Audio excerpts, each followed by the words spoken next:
Hi, Guil. Hey, Sandy. Thank you for having me here with you today.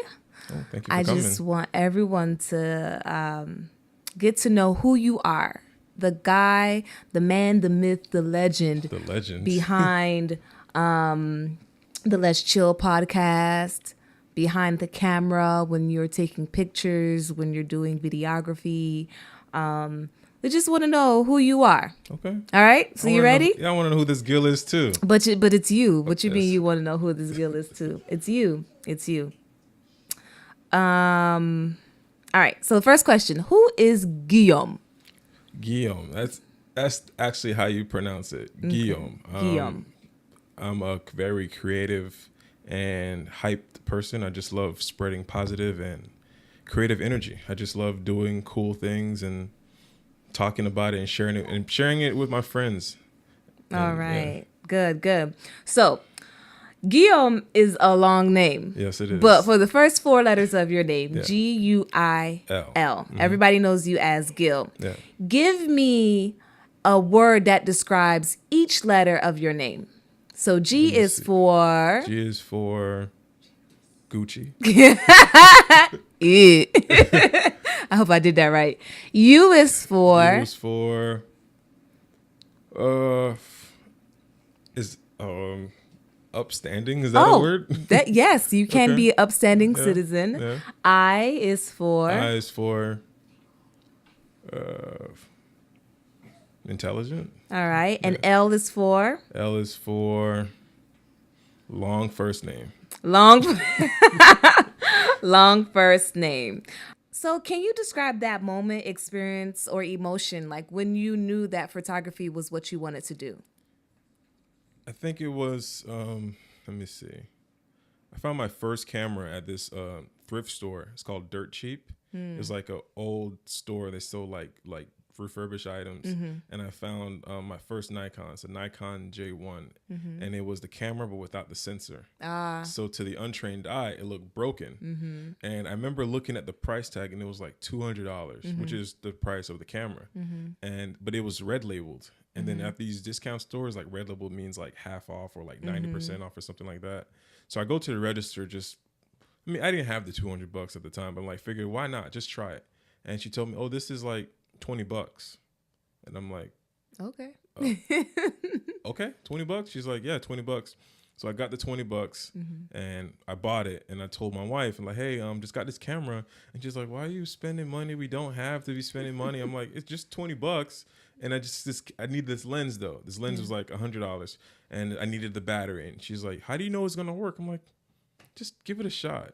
And then bought it from Amazon. It came in, and the camera started working, and I started taking pictures off this tiny little camera, and just was from there, and just sprung from where I am now. Wow. Yeah. Do you still have your? I still have that You still Nikon have it. J1. Yeah. That's good, and it reminds you of who you are. Yeah. You never forget where you come from. Nope.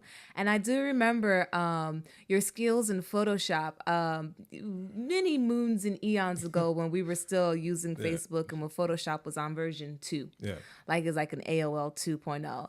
And you did a Photoshop a photo of me Yes. here, Yes. and it was some It was a bunch of circles in red and yellow. It was like and green. Yeah, green. Yeah. And I was like, okay, yeah.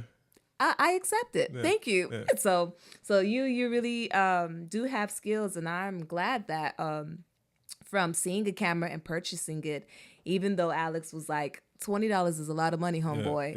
Yeah. You still went on and followed that dream because you are doing big things now. Yeah. We're podcasting. We are vlogging. Yes. Videography on top of photography. I think you are also producing. Yes. Producing several other podcasts. Yeah. Where do you find the time? I make the time. Hey, Like right now, it's currently 11 a.m. Some 11 people a.m.. are literally sleeping right now. I just like to take advantage of as much time as possible. that's good. So Hey, we have 24 hours in the day. exactly. And you use all 25, Yes. right? You'll never not find Guil not doing anything. Yeah. Hey, Guil, you have to catch Guil. It's like, Guil, are you free 3 months from now when the moon is to the left and the sun is set. I need you. Yes. So it's good that you are always kept busy. So who influenced you? Who influenced you? Is there any photographer that you look up to? I don't like the word idolize, so I'm not going to say that. But is there anyone who you look up to? At the moment, yes. But then as like starting out, no. I just wanted to make sure that I can take care of myself financially. I can take care of my wife financially and use what my creative skills to like help pay the bills or take care of certain things. But right now, the person that I look up to is Peter McKinnon. Oh. Like he's a photographer in Canada, and he just inspires me to do the most. And you know, he's always working. So I figured, hey, I'm already doing that. I already see somebody else doing that, and his growth over the past couple of years. It's amazing. So I look up to him. That's awesome. And people always think it's oh, you got a new camera. Yeah. No, it's the person behind the camera. Yes. I've seen so many great photographers just looking at their Instagram and where they started and how one photo has changed the total trajectory of their career in photography. Yep. And then you ask them, there's a few photographers that I've DM'd, like, where did you start? Oh, I had a D3200. Yeah. Oh, I had the Panasonic, the hybrid. Yeah. Like these are what you would consider beginner cameras or entry level. Right? Yeah. And they're taking these wonderful shots, and it's all about the craft. It's all about practicing. Practice makes perfect. I hate that cliche, but it's very true. Yeah.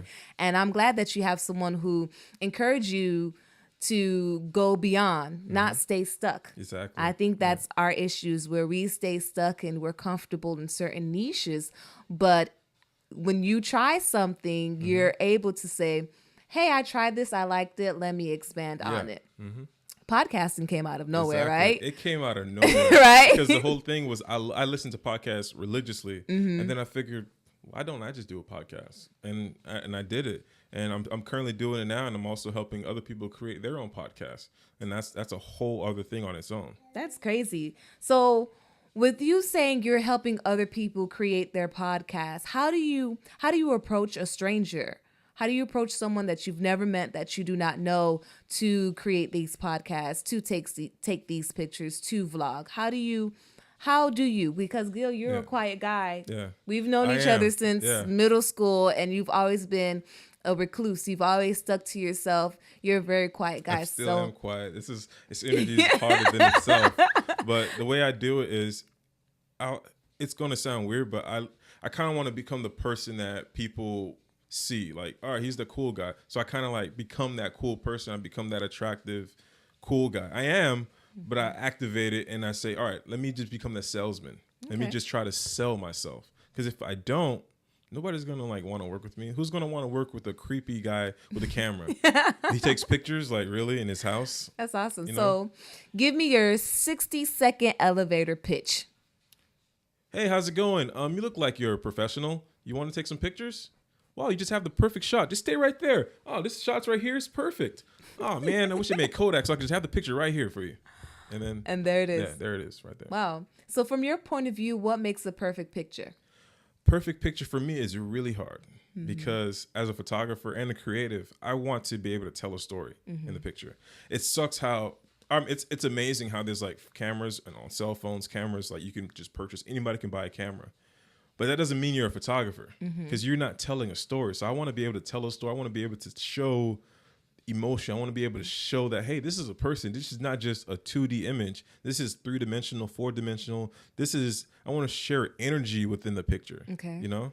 So, and I love doing that. Like, sometimes I don't capture it. And when I don't, I hate sharing the image on Instagram because I don't want to portray that, oh, this guy's just doing it for the dollar. Yeah. So when I take pictures, not all the time I capture the spirit and the emotion and the energy, but when I do, damn sure I'm posting on Instagram. It's about the moment. It's about the moment. Okay. Yeah. So random question. Tell me about this beard. It's so luscious. It's like a 4B. It was a 4B. It's a 4A. What is it? A 3C? 3A? I don't know. I just learned those are like texture words. Tell us, what's your secret? Because this beard right here, the way the light is hitting it, and it it's needs like, its own interview. I see jojoba. I think I see a few hemp seed oils. Well, tell me more about this beard. Uh, What's the story behind it? it's genetics. It's genetics. I started growing my beard like literally in 7th grade, and I started shaving it. Crazy because I'm in 7th grade and I have a William Dandy. I had I was growing a beard and I was like razor bump city because I didn't want to be that old looking dude in middle school. So yeah, I've always had the beard. Wow. Yeah. So but what I do now is apply cocoa butter and maybe whatever oil I want to try. But sometimes those oils do make my beard dry, or they end up adding too much shine and adding too much attention to me. But I just like to condition it with cocoa butter or whatever I can. Yeah. And your eyebrows are to die for. My eyebrows are to die for. His wife is actually here. And listen, I want to touch mine right quick. The women kill for full eyebrows. No, it's insulting. Very insulting. It's just your whole face, just facial hair. These eyelashes are like. That's what I was gonna go next. Okay, what is this? Gosh. Okay, this whatever. I'm tired of your face.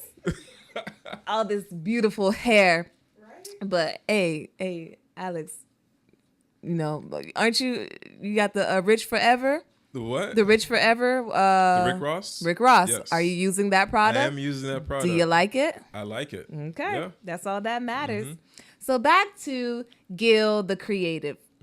What music do you listen to while you're editing? Podcasts. Podcasts. I actually do listen to music while I'm editing. The music that I listen to is lo-fi hip hop, which you can, if you could just go on YouTube and just type in lo-fi chill cow, and it's a live streaming radio station on YouTube, and it just lo-fi hip hop music, just beats. Okay, Yeah. just beats to Just get beats. into Yeah, it. Okay, but you said you listen to podcasts. Are there any particular podcasts that you want to name, shout out? I am a religious fan of the Read. I cannot spend a week without listening to it. Just a snippet. I listen to Aaron Mankey's Lore podcast. Okay. I listen to his Cabinet of Curiosities. I listen to Charlemagne's podcast, The Brilliant Idiots. Sometimes I listen to Joe Budden, but more like religiously that I listen to is anything on NPR. So NPR. you have Fresh Air with Terry Gross. You have Radio Lab with just anything on NPR. I just like to stay aware of what's going on around me and stuff. Okay, Yeah. that's good. That's good. So, since we're talking about songs, music, podcasts, what is a song that currently explains your mood, your day, your month, this quarter? We just started the second quarter of the year 2019. So, what song best explains the Right mood? now, the song that I'm in love with right now is actually 2 songs.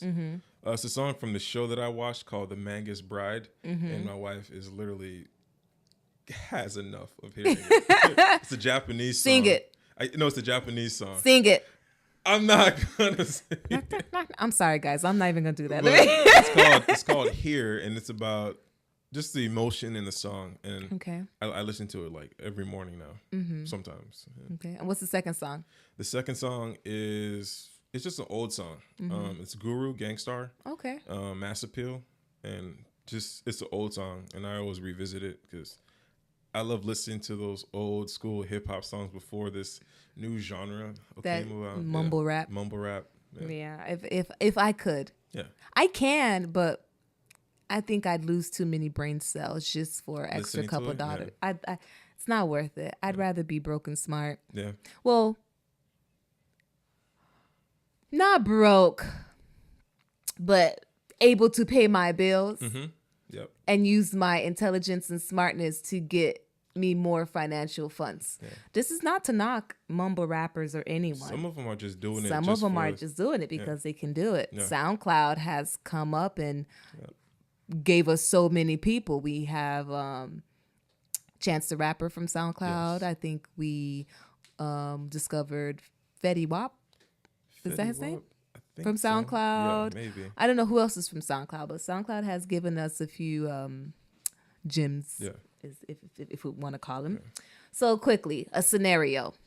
Quick photography scenario. This probably have happened to you. It has happened to me. I just want your experience on what you would do. You have a shoot. Okay. You're 5 minutes away from the location you're supposed to be meeting your client, right? But you're 20 minutes away from home.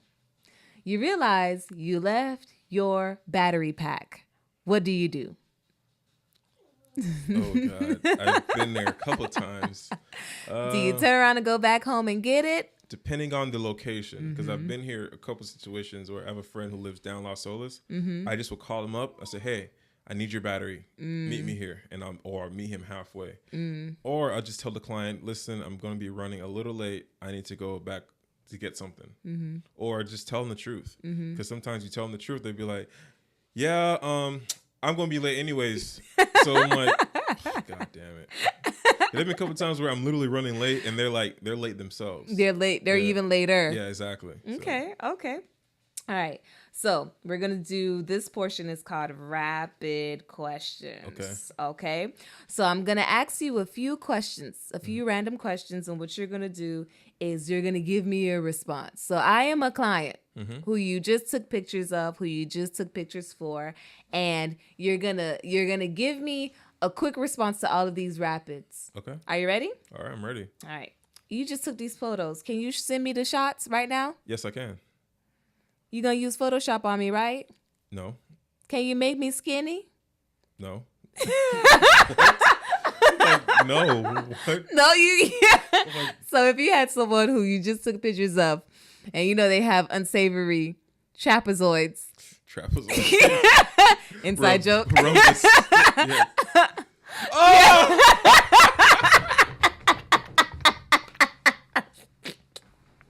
I'm about to die. And they said, "Hey, Photoshop those things down." Yeah. You would naturally do it, right? I would naturally do it. Doesn't that irk your nerves though It when you does. have someone who says, "You gonna Photoshop this for me, right?" Doesn't that bother you? It bothers me because these people don't love themselves. Oh, So I'm like, so you want me to do what? Like, how come you didn't take care of that before we did the photo shoot? true. Yeah. Okay, so shoot me for free and I'll promote you. Okay. Does it? You know, the thing I don't understand about that is people pay the makeup artist, but they won't pay the photographer. Wow. The photo's going to be on Instagram for a long time, but your makeup is going to be gone the next night. Wow. So, Fair enough. yeah. But I'm your cousin. What you mean you charging me $75 for 2 hours? I'm your cousin. You can't charge me $25? No. Yeah. That's- And that's- there you have that's it. Stay away from family transactions. Yeah. Yes. Working with family is hard. Yeah. It's not only hard on you for you to stand your ground, but it's also hard because these people feel that they cannot separate, you know, assisting you and reaching your full potential in your dream financially. Yeah. Because they feel that there is a tie. And it's like, come on, if your cousin worked at FP&L, you would still pay that FP&L Yes. bill. Why are you asking me to give you? Let me choose to. Yeah. And I love the people who are supporters who say, girl, why are you charging this much? Let me give you an extra tip, or let me give you this. Because before, in the beginning, I would say, just pay me what you want. Yeah. You know, I don't know. Pay me what you want. But now it's evolved into pay me my full amount or you're Yeah. not getting these pictures. That's it. Has that ever happened where Yeah. you had to withhold photos from people before I you? actually had to withhold and delete because the whole thing was the fear of me being too nice and giving it to them. So I just said, I'm going to delete this because it's been like almost 4 months where I'm asking you for the money and you're not giving it to me. And then they're asking me for the photos and more samples. And then I'm giving it to them. Like, I look at it, I'm like, wow, it's been 5 pictures I've given them and they're giving me anything. So I Wow. just deleted it. Yeah. Wow. Yeah. And did you put watermark on these samples? Before, I used to use watermarks all the time, but I stopped using watermarks. Yeah. Yeah. This was like years ago. Oh, But when I okay. give samples now, I put watermarks. Okay. I'm actually using a program now I got to tell you about. It's called Pixie Set. And you can give a link to the photos and it automatically puts watermarks on it. So once your client pays, you just uncheck the mark and they get all the photos. Get without all of the watermark. photos. Is there a tip that you want to give to any beginning photographer or anybody who's starting in the realm of being a creative? Because I know you, on a weekly basis, you say, hey, ask me a question, Yes. right? And we're going to get to some of those questions that are being asked. But is there anything that you can say to these people who say, hey, when are we going to vlog? When are we going to podcast? Teach me more. I'd say go to YouTube, attend YouTube University. They have free tuitions. You can go and record anytime. I mean, learn anything you want. So that's where I learn, but I also go deeper. I also have mentors. I also talk to people. There's a website program called Reddit where it's old school, but you can literally talk to people, professionals directly, and ask them information. You can even just do maybe like tag along a shoot. You see me where I'm shooting. Hey, I'm shooting today. DM me, call me. Hey, can I just come and shadow you? So there are plenty of resources, but a lot of people, they want things catered to them. Absolutely. So, and I'm willing to do that as long as they pay me. I do photo lessons now. So. I was about to plug it in. Yeah. I was gonna plug it in. Yeah. Hey, and if you want photo lessons, if you want editing lessons Yes. for Final Cut Pro, if you want to learn how to cut and merge together audio, if you want to learn how to produce, if you need a podcast, Mr. Guil here can get those to you. Another question I want you to, not a question, but what's a tip or what's a suggestion to experienced or expert photographers for people like you or us who are out in this world navigating? What is something that you feel that an expert would be should share or should be willing to share? Lighting is important. Okay. Invest in lighting. I made the mistake. Like I would always think that I can like compensate for a better photo or better video, but investing in good lighting, like that's important. Lighting. Investing in a better flash, investing into a better video light, because there's huge difference. There's a term called CRI, which is color range index, and the better the quality of light, the softer the light is, the higher quality video you'll get. So then better quality of work you can get. So I would say invest in lighting. And that's one of the biggest mistakes I've done as a photographer. Okay. So, so we're talking about questions, right? So we're talking about questions, and one question that I think we need to dead today on this here day that the Lord has made. Let us rejoice and be glad in it. The question of how you a man and you got all these, I'm not going to say the word female, and you got all of these women friend. How addicts feel about this. Let's respond to it. Okay. So in the future, if you do receive a question during your weekly Ask Me a Question thread, you can simply refer them to this segment of the video and they'll have their answer. So how do you feel about having women friends, and how does your wife feel about having women friends? What are the boundaries that you have set with your wife? What conversations do you have? What makes the friendships that you have with women so seamless, being that you are a married man? For me, it's just a friendship first, and there's nothing more to it. And then the whole boundary is I told my wife, hey, this is who I'm hanging out with. This is who this person is. This, and then it's a route of where they came from. If it's just a random person off Instagram, that's putting my life in jeopardy and my relationship in jeopardy, because this is somebody that I don't know at all. I don't know them from Adam, and I can't tell my wife anything about them because I don't know who they are. Fair enough. So I like to I like to keep my wife in the loop of who I'm being around, and also it's not about women. It's just who they are, just a person. This is who a person, they just so happen to be a woman, and it's just I didn't choose. I'm not seeking women friends to be with. It's just that some people find what I'm doing cool and they just want to be around me, and some of them just so happen to be women. And it's just that, and just like I said, like to keep my wife in the loop of what's going on, like to keep her understanding. Hey, this is what I'm doing. Hey, I'm doing an interview with Sandy tomorrow morning. You want to help? Hey, I'm going downtown with Latoya for coffee. You want to come? Or hey, I'm doing a vlog with a friend of mine. She's from so and so. We went to school together, and then that's it. That's good, and I'm happy that you have mentioned that women are people. Yes. We are not objects. Yes. We are not things. We are not here for sexual gratification. And I think there are a lot of men who maybe you have women followers too, but these people are anonymous. But I think you have a lot of ignorant men in your inbox who ask these questions because they've only viewed women as objects. Yeah, that's and very there are true. a lot of men out here who hate women. Yeah. They hate everything about a woman, but the access to her vagina is all that matters to them. So when I see these questions and you respond and they're like, oh, how your wife feel? And dude, how can you be friends? You can tell these are men who have never really wanted to create a friendship with women beyond what they can give him sexually. And it's not a reflection of who you are as a person, because your responses to those questions are absolutely hilarious. Or I'll DM you and I'll be like, "Who is it? Tell me who it is." Put me on live right now. Let's go. Because I mean, it's just a range that people can have and people should be able to understand. As far as women and men can be friends. And it's the fact that your women friends also respect your wife. Yes. That's the number one thing. Yeah. There's no way in hell I'm going to say, Guil at 12. Okay, well, you told Alex? Where Alex at? She won't come? She at work? Well, like, where's she at? Alex wants some snickerdoodle cookies. I was just about to say that. She, what Alex want. Alex still vegan. Yeah. So it's still that form of, because you and her are one. And it's that form of she is you, you are her. You guys are individual people, but it's still that respect. When I see you, I see Alex. When I see Alex, I see Guil. Yeah.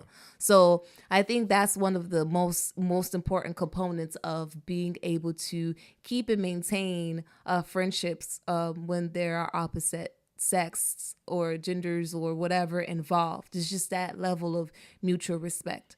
And I think for all those people who continue to ask you those questions that have to do with women and friendship, here's your answer. Respect. We are people and not objects. So that question has been answered, right? Yeah, it is. But I'm still going to get them. I'm still going to get them at work. I'm still going to get them all the time, because some men are just very, what do you call, like, nomad. They're like nomads. They just think with their dicks. Yeah. That's it. Club you over the head and throw you over the shoulder, and that's it. Oh, how do you do photo shoots for girls? I'm like, I do photo shoots and I collect the money and then I give them the edits. Oh, but do you like them? No, it's a transaction. Yeah. So it's obvious that these men were never taught to interact with women as people, but only as conquests. And that, child, don't put me around that. You have protected them from me. Yes. Because I be so ready. Yeah, you might meet a couple of them. When? I'll tell you when. Oh, okay. Yeah. Bring it. Yeah. Bring it. All right. So this was such an awesome interview. For the wrap up and the finish up, do you have any final statements as to who you are, how you stand in this world, and what is your purpose-driven life? Like, what is your final statement? What's your declaration? I just, like, the term that I came up with when I was in middle school and high school is I just want to embrace diversity. I want to share positivity with people, and I just want to show that, hey, I can be a big black guy and have a nice day. Like, I don't have to be, doing the things that everybody else is doing. I don't have to be a crowd pleaser. I'm going to do what I want to do. I'm going to do photography. I'm going to drink coffee. I'm going to ride my bike in my tight bike shorts. I'm going to do all that because I want to. And that doesn't make me a less of a man, a better of a man. It just makes me Guil. And I'm Guil. And I'm always going to be Guil till I'm no longer Guil. Oh, wow. So there you have it, guys. We have Guil and Sandy. You've gotten to know Guil. I'm not sure if there's any other questions that we've missed, but if there's anything, we can do a part 2. Yeah, definitely. Yeah. It was such a pleasure sitting here with you. Oh, it was awesome. You literally grilled me. I'm trying to get on my, Guil King. But thank you for having me. Thank you for giving me the opportunity to get to know you, because I've learned a lot more about you, and I hope we can do this again. Oh, yes. Thanks, Sandy. Great. High five. Oh.